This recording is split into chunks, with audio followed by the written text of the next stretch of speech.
Esse ano passado, quer dizer, 2020, eu tive o privilégio de ser preletor lá do Flávio Augusto, no Powerhouse. Poxa, é uma grande, se não a maior conferência de empreendedores da América Latina, e eu era o preletor. Como é que é a parábola do filho pródigo? Um filho de um multimilionário, tinha ele e o irmão. A Bíblia diz que ele chega pro pai dele.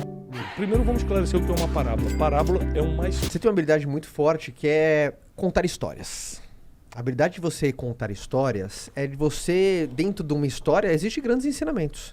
Qual que é uma história? Porque você é um grande estudioso, assim, da Bíblia. E eu gosto muito pra mim é o livro dos livros. Qual que é uma história que vira e mexe? Você conta que é carregado de uma boa história, que você sabe que vai servir para o empresário, para o empreendedor, para alguém que está começando, mas você sabe que essa história do ensino. Eu sei que é duro, porque eu nem sei. Não, tem muitas. Posso escolher uma, mas não é a melhor. É simplesmente a que está vindo na minha cabeça, porque tem muitas. Deixa vir. Né? A que veio na minha cabeça agora é a parábola do filho pródigo. Serve para qualquer coisa. Por exemplo, esse ano passado, quer dizer, 2020, eu tive o privilégio de ser preletor lá lá do Flávio Augusto, no Powerhouse. Então, poxa, é uma grande, se não a maior conferência de empreendedores da América Latina, e eu era o preletor. E aí, eu perguntei, falei, Flávio, você sabe o que eu falo, né? Você não está imaginando que eu vou fazer uma conta para empresário prosperar, porque não é o que eu falo. Ou seja, você tem que dizer, você sabe que eu... Você sabe que eu sou teólogo.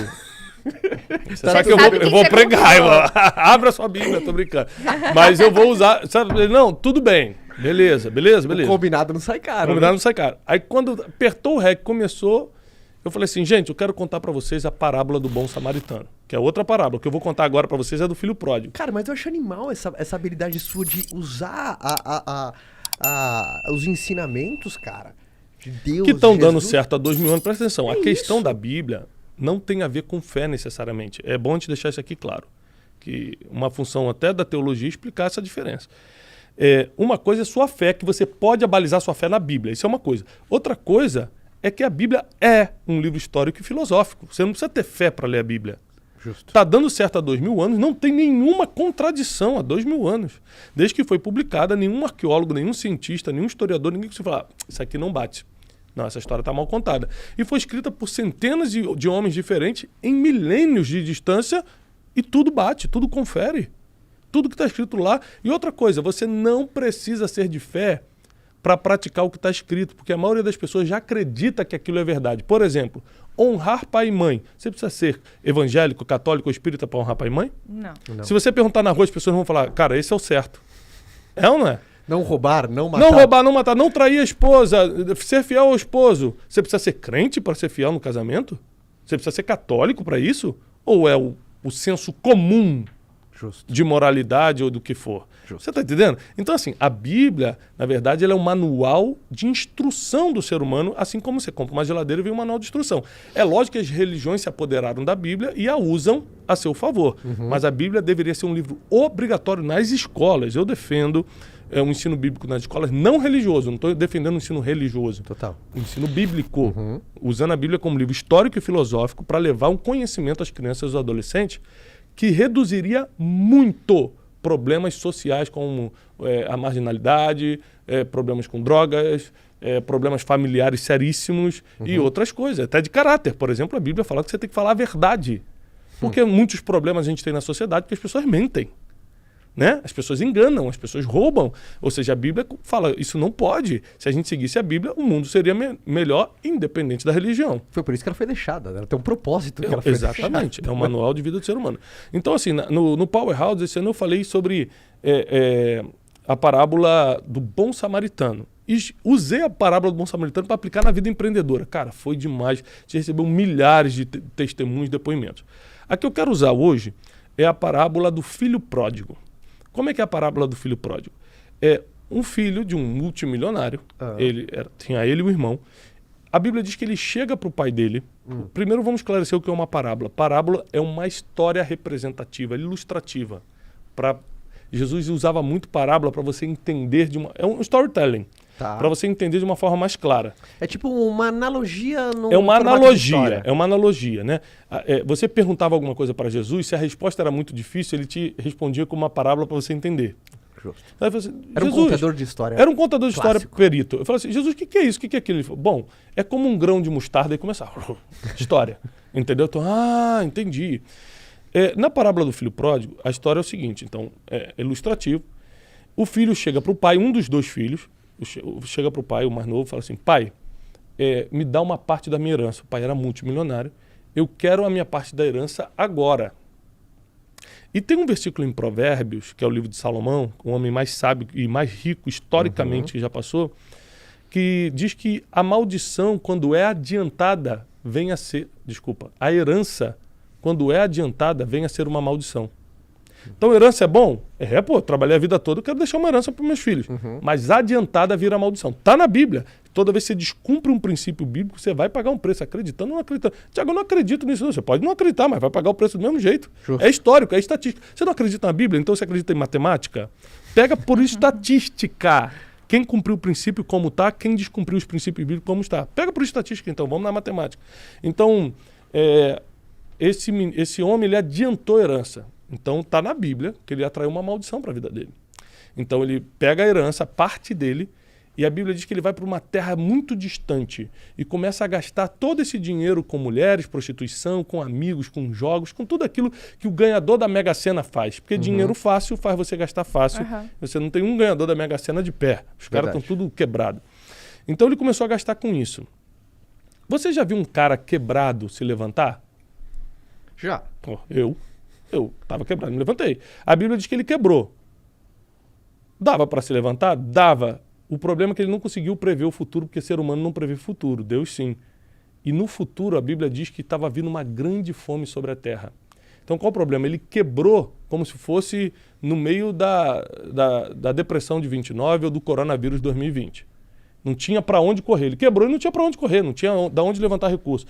Então ele começou a desejar comer comida de porco, ele começou a ser muito humilhado. Claro, os amigos desapareceram, eram amigos do dinheiro, as prostitutas foram embora, acabou o dinheiro, acabou tudo. Aí a Bíblia diz que ele cruza os braços no meio de um chiqueiro, olhando para a comida de porco, pensando em comer a comida do porco. E fala assim, caramba, eu estou aqui tentando comer comida de porco e os empregados da casa do meu pai comem muito melhor do que isso. Já sei o que eu vou fazer. Aí a Bíblia diz assim, caindo em si, ou seja, a ficha caiu. Caindo em si, pensou, levantar-me-ei, irei ter com meu pai e direi assim, : Pai, pequei contra os céus, pequei contra ti, não sou digno de ser chamado teu filho, trata-me como eu fosse um dos teus empregados. Ou seja, eu sei que a droga que eu fiz foi tão grande, não precisa mais me assumir como filho, não. Deixa eu voltar como empregado, que eu sei que eu vou viver melhor do que eu estou vivendo lá. Aí a Bíblia diz no outro versículo, levantou-se e foi. Chegando lá, o pai abraçou ele, falou, que isso, você é meu filho, recebeu de volta, botou um anel de ouro nele, botou roupa de linho e falou, você matou o melhor cordeiro que tinha e fez um banquete. Moral da história. Ele cria um problema e não tem nessa parábola uma oração, um pedido de socorro a Deus, não tem um anjo descendo para ajudar. Ele cria o problema e resolve sozinho. Então o que acontece? Eu uso essa parábola para te ensinar. Você resolve o problema que você criou e Deus resolve os que você não criou. Uau. Então tem problema que você não criou. Tem diagnóstico que chegou na tua vida que não foi uma má alimentação, foi coisa do destino, aconteceu. Então isso é com Deus. É impossível, não foi você, é com Deus. Agora, se eu posso pedir perdão para alguém que está ferido comigo, eu peço e resolvo. Ao invés de falar, Deus, vá lá, dá um jeito nessa relação. Não é assim que funciona. Não é para ficar terceirizando, né? Não dá para terceirizar a fé, não dá para terceirizar. Você não manda em Deus. Você cumpre princípio e ele move em cima dos princípios, e não em cima de você. Só que se você estiver conectado aos princípios, aí ele está ao seu favor, porque você está praticando o que ele escreveu e está 2000 anos escrito a mesma coisa, não muda. Então, o que esse cara fez? Ele cai em si. A primeira coisa que tem que acontecer quando você se mete num problema é cair a ficha. Caramba, eu fiz isso. E olha que essas conexões são muito fortes, né? Olha que legal. Primeira sacada que você pegou dessa parábola é o primeiro passo da mudança é o reconhecimento. Primeira coisa. Já é o primeiro ensinamento que vem nessa parábola. Tem que cair a ficha. Tem que cair a ficha. E você tem que reconhecer que a culpa é sua. Negócio de terceirizar. Mas tô assim também porque o governo... Não, tô assim porque meu pai me abandonou. Não, tô assim porque o Caio não deu o conteúdo direito. O famoso vitimismo, né? O coitadismo e tal. Foi ele, não foi ninguém. Fui eu que errei. Então ele falou assim, ele caindo em si disse, aí o segundo passo ele planejou. A Bíblia diz que ele fala assim, então, o que eu vou fazer? Vou levantar, ele começa a planejar. Sabe aquele pensamento? Cara, eu vou lá, vou fazer isso, vou fazer aquilo. Foi o que ele fez. Vou lá, vou falar com meu pai assim, assim. Ele ensaiou o que ia fazer. Próximo passo, levantou-se e foi. Foi lá e fez mesmo. Então, cair em si, que é reconhecer, planejar como você vai ser dali. Terceiro, fazer. Então ele cria o problema e resolve. E detalhe, volta melhor do que antes. Volta melhor do que antes. Então, existem experiências que você precisa passar para você ser melhor do que é hoje. Agora, se você vai ter o grande lance de ter aquela sacada e falar, puxa, eu estou errado, eu não deveria ter feito isso, eu vou me arrepender. Porque o problema com Deus, agora usando minha parte de teólogo aqui, não é você errar, é você não se arrepender. Verdade. Esse é o grande problema. Verdade. Então, qualquer um aqui está sujeito a erros, porque nós somos seres humanos. Agora, você não se arrepender mostra que o seu coração não quer mudança. Porque o arrependimento é o primeiro demonstrativo de transformação. Ninguém que quer mudar de verdade está com o coração duro. Não, é assim mesmo. Se quiser ele que venha pedir perdão. Isso não existe. Quem quer mudar de verdade está disposto a pedir perdão, a se arrepender. Não, desculpa, fui eu. Ou seja, deixar a ficha cair. Esse é o grande ensinamento da parábola do filho pródigo que a gente pode utilizar em qualquer coisa. Se eu for falar para empresário, eu uso isso. Já, você criou um problema na sua empresa? Vai lá e resolve. Contrata o consultor certo agora, tira do teu prolabore e bota no caixa da empresa. Dá um jeito. Você criou, você resolve. Boa. Entendeu? Aquele senso de autorresponsabilidade, né? Exatamente. Não fica terceirizando, não, porque se eu conseguir um contratinho agora com fulano, não, porque se... Não, vai lá e resolve. Né? Eu posso encaixar a parábola do filho pródigo em qualquer coisa. No casamento? Aí eu brinco. Aí eu vou fazer 16 anos de casado essa semana, né? A gente já resolveu vários problemas no casamento. Pra gente estar feliz hoje, a gente teve que vir se adaptando ao longo dos 16 anos, né? E vários problemas que nós tivemos não foi problema do acaso, foi problema que eu criei. Era só eu ter botado a toalha no lugar. É só eu ter chegado na hora que eu prometi. Olha, olha aqui, ó. Olha o chute aqui mais na mesa. Era só eu ter ficado mais com as crianças no tempo que ela pediu para ficar. Sabe, coisas assim? Sim. Então, é muito importante que, ao errarmos, a gente reconheça, planeje como vai sair daquele erro e vá lá e faça. Você está arrependido das toalhas? Tô. Tem que estar arrependido de verdade, Tô senão isso arrependido. nunca Verdade. vai mudar. Tô arrependido. Não tem mudança. Isso nunca vai Tô mudar. arrependido. Tô Você arrependido. reconhece que é um erro, né? Mas, às vezes, esses pequenos erros acumulativos, né, cara? Lógico. Sabe o que eu percebi, já que a gente está falando de casal? Que os grandes problemas não separam o casal, são os pequenos.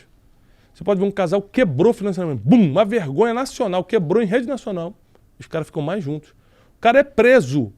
A mulher fica com ele uns 20 anos ele na cadeia, a mulher levando comida para ele no sábado. Agora, o cara, uma semana tem dinheiro, outro não tem. Uma semana fala a verdade, uma semana fala mentira. Os pequenos probleminhas é o que faz o casal separar de verdade. Porque ninguém tropeça nas montanhas, sempre nas pedrinhas. Entendeu? Então, assim... É impressionante como Mas é você tem verdade. umas analogias que eu adoro. Isso serve... Ninguém mas aí você tropeça pensa, na montanha, cara. Não tem como tropeçar. não tem como. Problema grande não te derruba, te fortalece. São o acúmulo dos probleminhas que fazem você fraquejar no caminho. Igual o sucesso é o cúmulo das pequenas coisas bem feitas, o do fracasso é a mesma Exatamente. coisa. A forma...